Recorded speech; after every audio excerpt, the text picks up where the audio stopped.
welcome back to the Psychotic Break. I'm Madey, And I'm Kimmy. and And today we are talking about dreams. We are going to start with what dreams are, a couple of theories as to why we dream, and then we are going to talk a little bit about our own dreams and maybe do some analysis. a little bit of exposure, yeah. But this will be fun, especially because dreams are not studied enough, so it'll be a lot of speculation. Yeah, and I guess that's a really great segue into what are dreams and why is it not studied? Well, the easiest way to describe them is we all have dreams. We don't understand why they happen or why certain things come about. And there are people that do attempt to study that, but essentially, they are the involuntary thoughts because they are coming about as we are asleep. We are not cognizant, really. And they are thoughts, ideas, emotions, usually stories that come up, or sometimes they can be more physical sensations that occur during the REM sleep or the rapid eye movement that occurs what time during the sleep cycle? So, sleep occurs in 90-minute cycles. However, REM takes up most of the sleep cycle towards the end of the night. Okay, so it's usually very deep sleep. Okay, yeah. Well, I don't know about that because we have REM sleep, which is dreams, and we have non REM sleep, which is known as deep or slow wave sleep.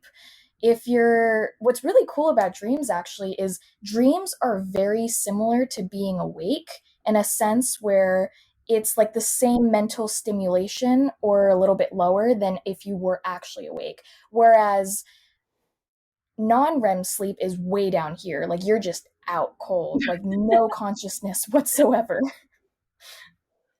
That's wild to think about, especially because we're always told that when we're sleeping, it's almost as if we're brain dead because the brain obviously needs to rest. But to think that when it's supposedly supposed to be resting, it's still absolutely going off.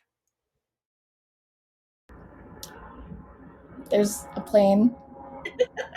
Ignore the plane. I was talking to someone the other day and she was asking me about my sleep psychology class because that's why I know so much about dreams is because I'm studying it right now. And she told me that she dreams a lot. Like she remembers her dreams every single night. She feels that most of her sleep is REM sleep. And she also complains about always being tired. So now I'm starting to think that perhaps she's having much more REM sleep instead of non REM. And since non REM is the deeper wave sleep, perhaps that's also associated with relaxation and actual memory consolidation because one of the theories behind dreams is we are trying to consolidate and make sense of all of the information that we have absorbed that day. So we kind of string it into a line that makes kind of sense into a story, so to speak. That way we can consolidate it. But there's actually been studies that show that memory consolidation mainly happens in non REM sleep in stage two with sleep spindles. So that kind of begs the question, what are dreams? Why are they important? Well, not only what are dreams and why are they important, but why are, especially with your friend, why are dreams almost toxic for them? Because when I think of dreams, usually they're pleasant. Like, I enjoy having a dream. I would rather have a dream than sitting there not having anything to go off of. But could it be because she's become so accustomed to trying to recall her dreams, she's almost forcing herself to attempt to remember every single dream, which is keeping her awake and making her brain still active because she wants to remember them? Because there are people like your younger self that would document their dreams in the morning. Yeah. She seems pretty annoyed by the fact that most of her sleep is dreams. It seems like it's stressful, like information overload, which makes sense because we're not supposed to remember everything. I mean, maybe this is her unique problem, and maybe she's just not getting enough sleep in general. I think she said she gets like 7 or 8 hours of sleep when people our age actually need closer to 9 hours of sleep. Could be that. It could be the time she goes to bed. It could be a multitude of things. I wouldn't be ready to jump the gun and say that her having so much REM sleep is connected with her being tired. It doesn't seem like she wants to have these dreams, so that's the only reason why I say that it may not be her trying to remember them on purpose that's making her tired. So in her case, because you do know more about dreams, why do you have like a theory as to why she may dream more or how dreams occur or anything in that realm? Because dreams are nice, but to have so much, no. Well, very quickly, let's touch on the fact that everyone dreams every single night. People don't realize that because they don't remember half of their dreams.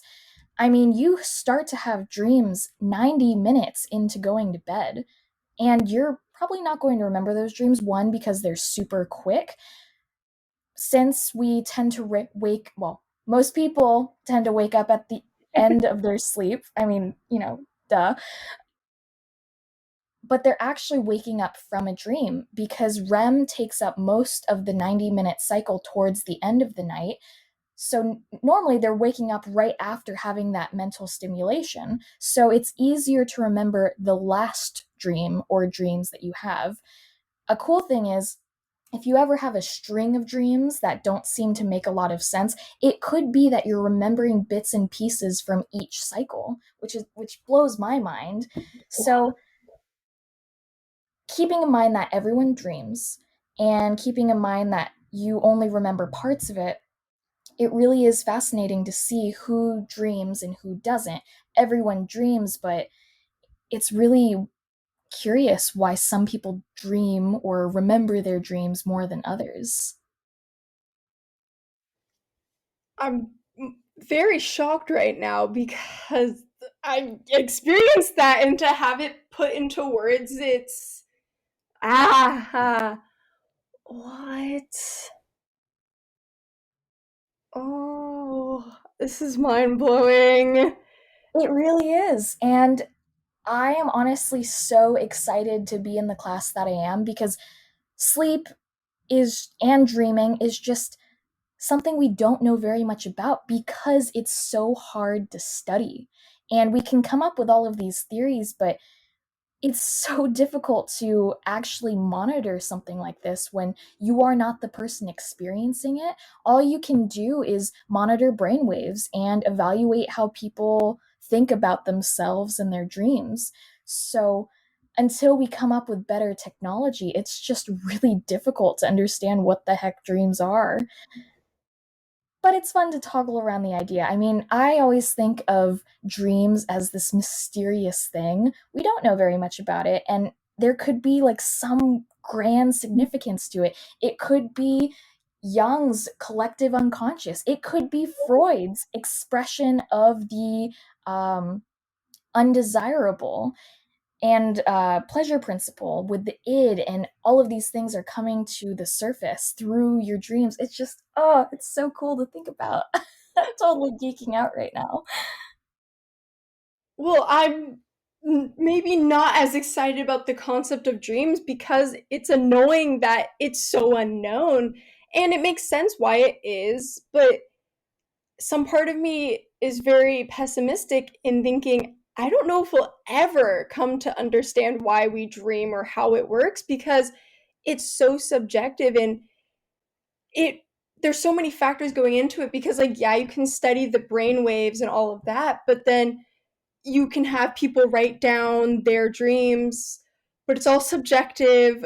It depends on people's moods that day. It's argued that dreams are just memories from earlier that day, but then at the same time, we'll see with our own dreams that I don't know if that's true necessarily because some of my dreams are super elaborate to something that I've never experienced. So everything is just a theory and nothing has really come into fruition that it's freaking me out.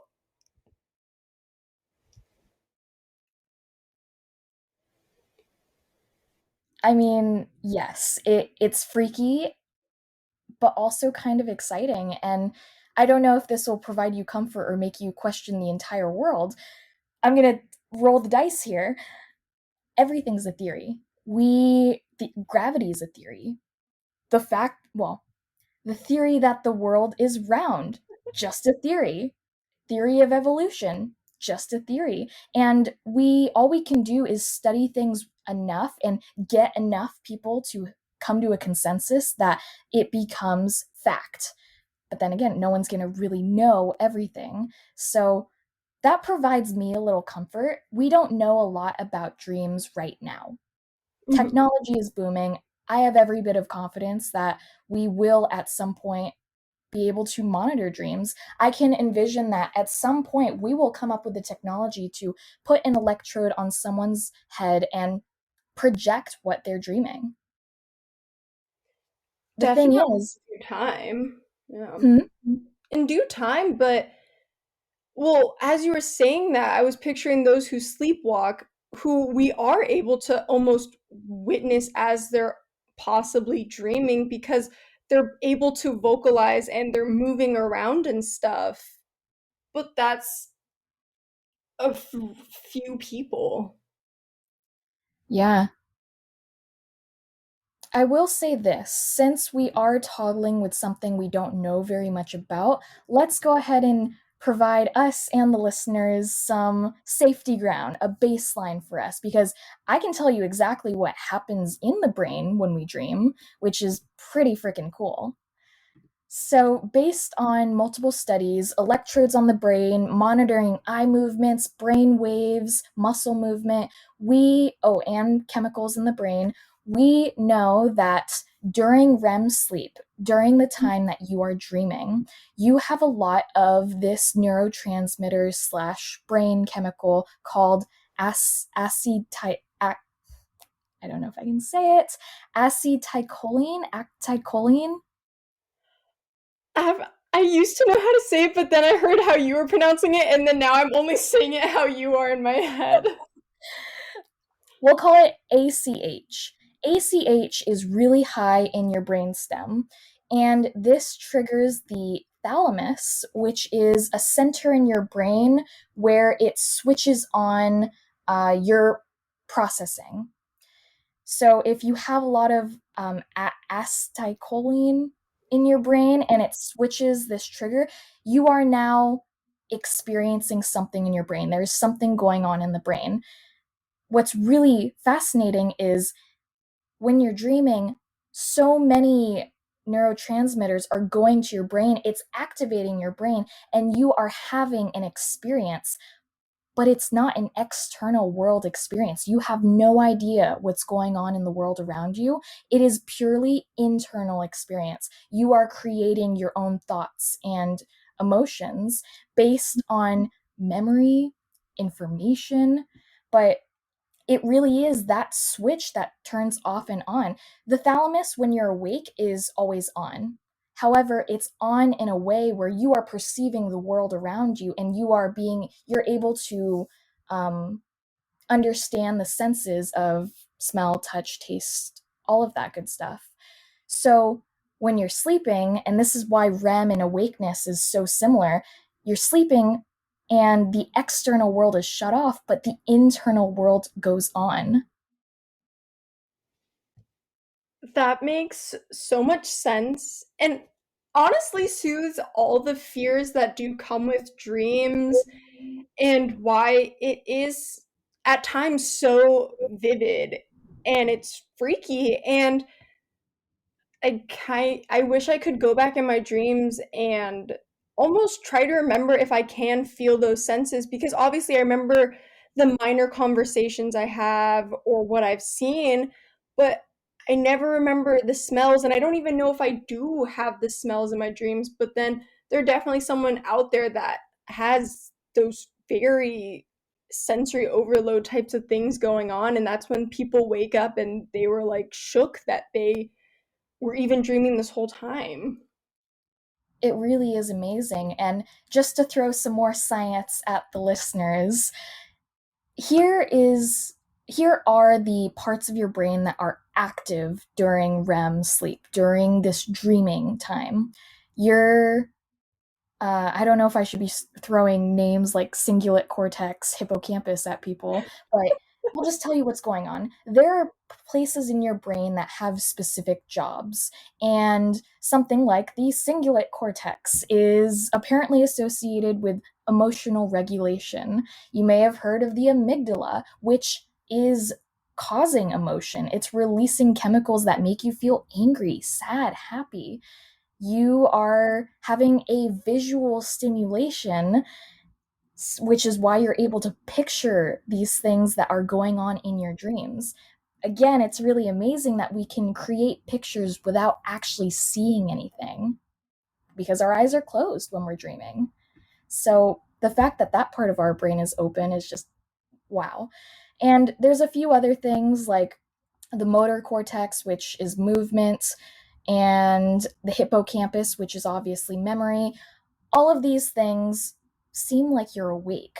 But here are the two things that are completely deactivated when you're sleeping. Oh.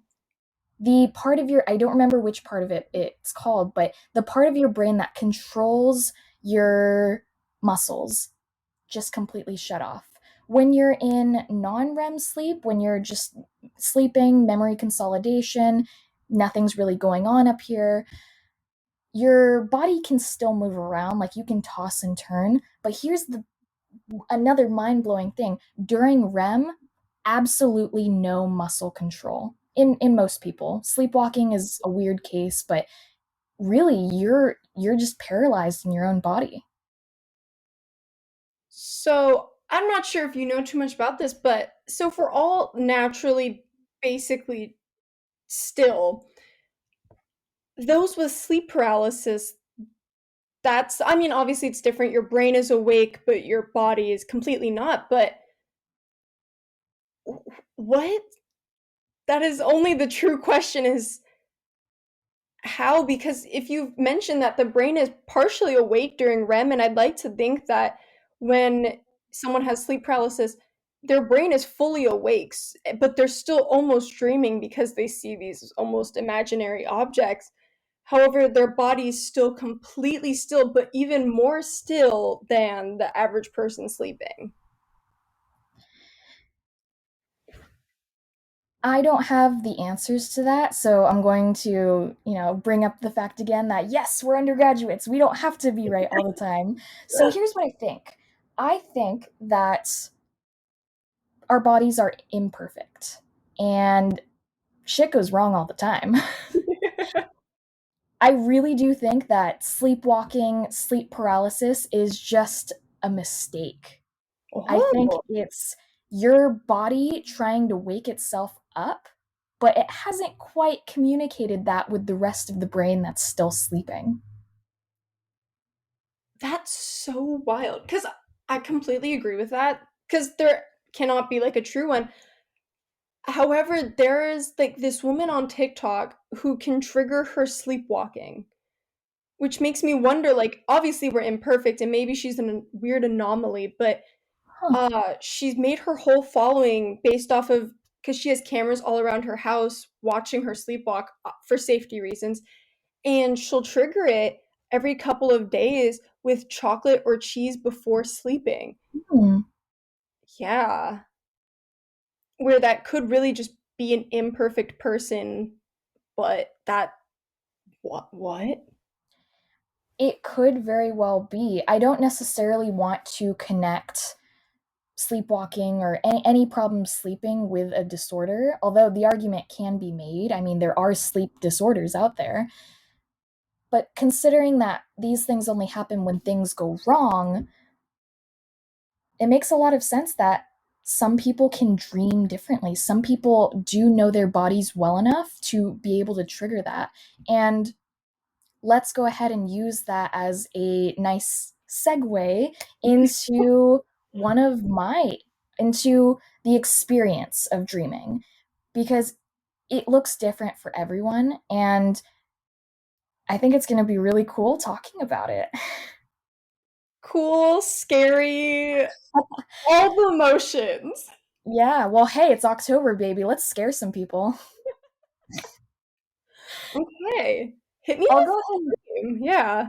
I'll go ahead and start because there's a crazy string of dreams that I have that are kind of scary. I used to have this reoccurring nightmare that I was stranded in a typical Native American hut, and there was a clan of Native Americans that were going to come there and kill me. So I had to find a hiding spot in this tent, which had, it wasn't a very big tent, but there were a bunch of like there was a refrigerator in there, there was an oven, there was a bathroom, there was a couch I could hide behind, all of these different hiding spots in this circular large tent. And I would pick a place and I would hide, and almost all of the dreams, because this is a succession of dreams, not back to back in one night, but over a period of maybe 5 years, where I would just have this same dream. And this is the wild thing, everything in the dream would be the exact same. Same exact decorum, same exact appliances, same exact clan of Native American Indians trying to kill me for some reason. And all I knew in this dream was hide. And every single hiding place I picked, I always picked a different hiding place because I was lucid enough in this dream to make a decision. I would pick a place, I would be found, I would be killed, and I'd wake up. And I only beat it's like a video game. I beat this dream once. Maybe my dream timed out and I just wasn't found, but after I had that dream, I didn't get killed. I never had that dream again. Uh, um, have okay, my first question is obviously the layout is very known to you by this point. Was it a layout that you've seen in real life that may have just kept like you've seen it before so it appeared in your dream? Not that I can remember. I had never been in a Native American Indian tent. I don't even think what I imagined it to be is even realistic. It was just a very big circular tent that had stuff in it. And so you've had this so many times. Obviously, it makes sense. You can't. It's hard to just wake yourself up. But if you started seeing the setting again, did it ever tempt you to just instantly wake up, or did you have to relive everything all over again? Well, here's another really interesting fact about how I sleep. I can actually wake myself up whenever I want. If I am starting to have a nightmare, I wake myself up. If I don't want to dream, I can usually just tell myself, I don't want to dream tonight. Well, I know I will be dreaming, but in a sense, I don't want to remember my dream. And quite honestly, I haven't remembered my dream in, I don't know, a year. Oh, But it was kind of after, because I had these dreams when I was pretty young. I would say they stopped in middle school, but it like spanned through elementary school into middle school. After that, the way I slept just changed, and I've always been somewhat lucid in my dreams, which is why I could pick where I got to hide. yeah. But I think as I grew older, I started to understand my body well enough where I could just wake myself up. Wow, you are very cognizant while you sleep. More than an average person maybe should be during these types of things, but it's hard to even try to attempt to analyze because obviously it's a very fear-based thing, but there's no memory based off of it. And as you've gotten older, you've almost thrown it out the window. It was I I wonder if a movie was very similar because when you instantly said like kind of modern energy of Native Americans trying to kill you, I was thought this could have been like the Addams Family Values or whatever, where I don't know if you've seen that, but that's why I was like, oh, sometimes when I watch a movie, it will appear in my dreams, and yours may have just kept reoccurring. It could be. And maybe I've repressed a large amount of memories. Maybe I saw a really scary movie when I was younger that resembled this dream and I've just not addressed it. But I really don't think about it too much. I mean, I kind of just take the skill that I have to wake myself whenever I'm having a bad dream and I run with it. And so the final dream was the one that you finally survived. Yeah. And did you wake yourself up after? And or did you just keep sleeping for once? No, I think I woke up and I was like, oh my God, I did it. I finally did it. And I've probably had 20 of those dreams where I just kept dying and it was horrible. And it wouldn't be back to back. And it would just be like, after a few weeks, I'd be like, oh, here we go again. So maybe that was just some mental growth on my part. Maybe I had gained the wisdom to be able to solve a problem like that. And that dream was the representation of my growth. Therefore, I don't have to go back to that. Yeah, there's I'd like to think that there's some purpose of dreams, and it could be the unconscious teachings that you would need later in life, where actual, more stressful things that become more applicable in dreams would help you later on to wake up from, where it does feel more realistic to the average day. Right. Wow. Well, I'd be interested to hear one of your dreams or one of your friends' dreams. Well, all of mine are very sad sounding, other than the average, the anxiety dreams that you see in the dream analysis books where you come to school naked or Oh, you are missing teeth, those mm-hmm. type of things.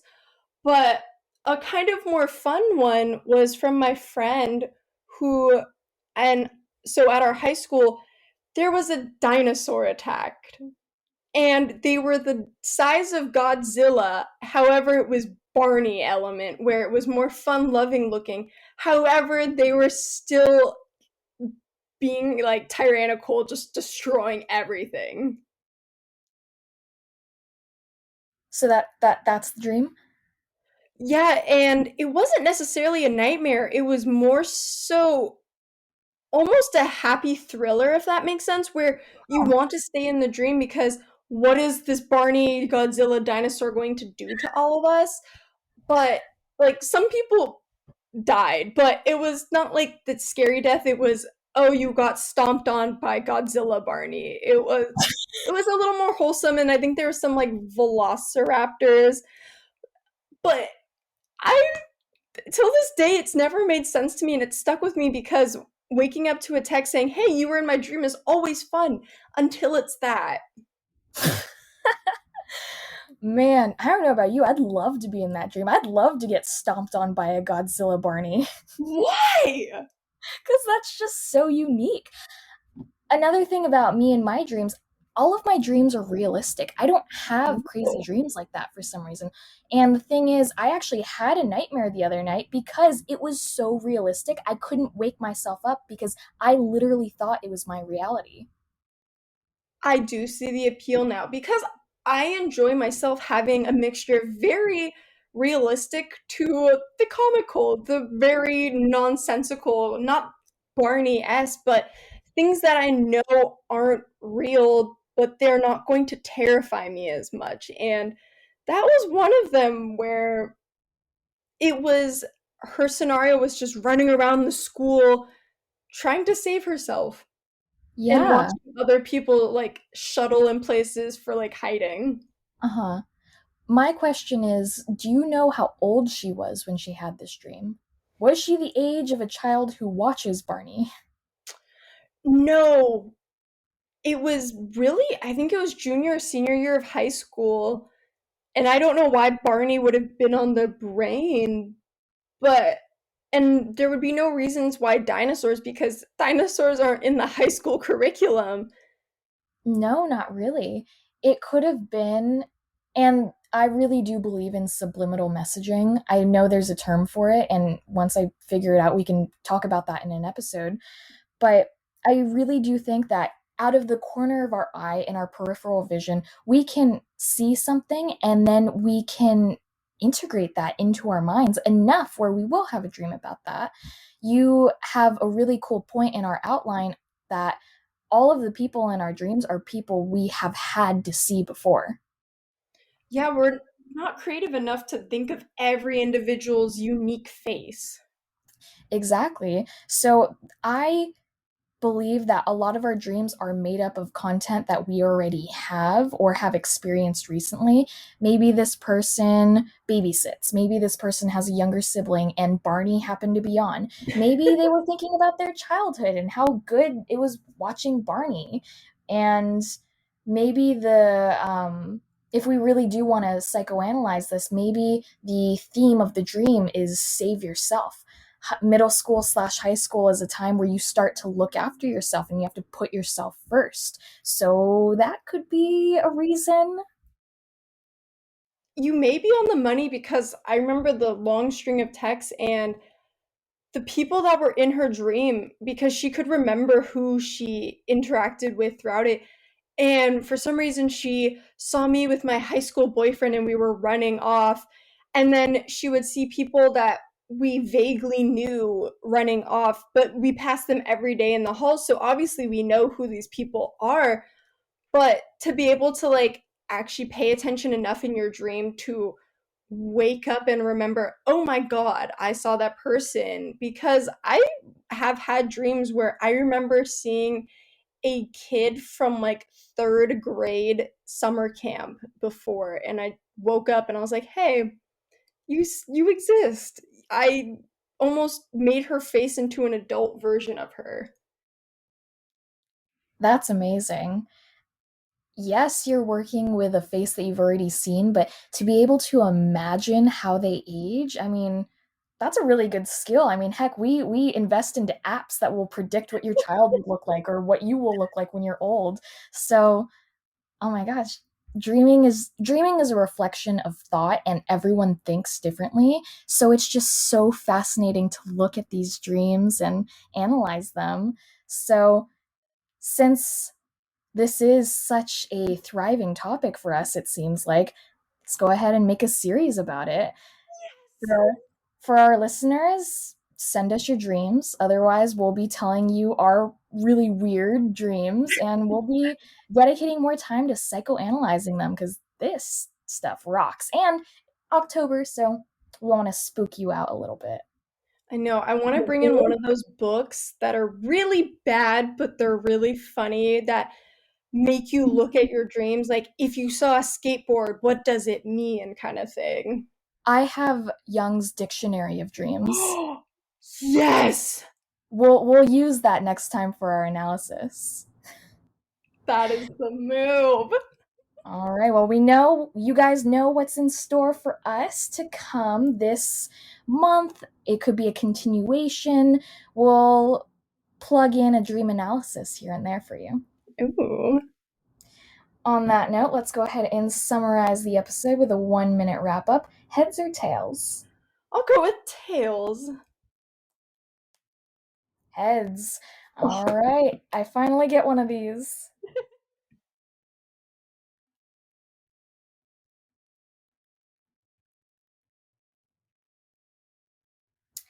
Today, we talked about dreaming. Dreaming occurs during REM sleep, which takes place at some point during your 90-minute cycle of sleep and tends to happen more and more frequently towards the end of the night. We talked about how when you're dreaming, inside the brain, you have this neurotransmitter called acetylcholine, saying it wrong, but it's triggering internal stimulations. So your thoughts, feelings, motivations can just go wild, and you start to create this line of thought, and you start to integrate what happened in your day, whatever you're currently thinking about, into a story that may or may not remember. And we did a little bit of dream analysis, which is a perfect reflection on how our dreams are reflective of our thought. They're unique and special and weird as fuck. That was so beautiful and fluid all in one. Oh, that think was my like top favorite of the 1 minute wrap ups. Oh my gosh, thank you. Well, thank you guys so much for listening. We had a lot of fun with this episode. Follow us on our socials and check us out next week. We don't know what we're talking about, but you know it's going to be good. Oh, sorry.